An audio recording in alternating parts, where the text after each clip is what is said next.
I make speeches oftentimes, sometimes not, but I make speeches. And when you make a speech, and my speeches last a long time because of the weave, I weave stories into it. And if you just read a teleprompter, nobody's going to be very exciting. You got to weave it out.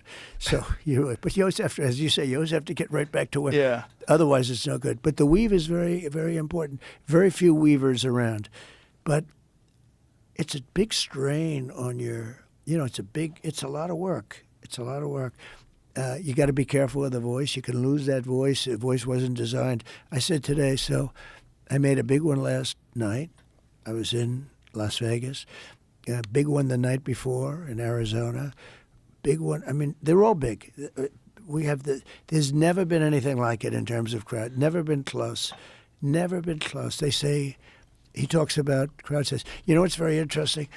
So we get crowds that are really big.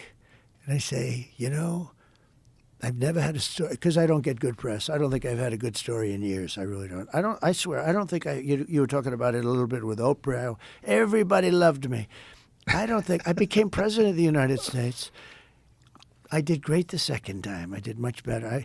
I don't want to get you in any disputes, but I won that second election so easy. And not just because but of let me get to that.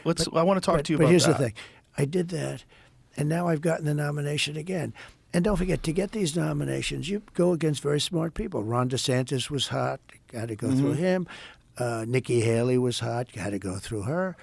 I went through everybody. Record time, right? Record time. I got 3 nominations in a row. Won the first time. Did much better the second time. I get millions of votes more the second time. And now I'm doing it a third time. And it's an incredible thing.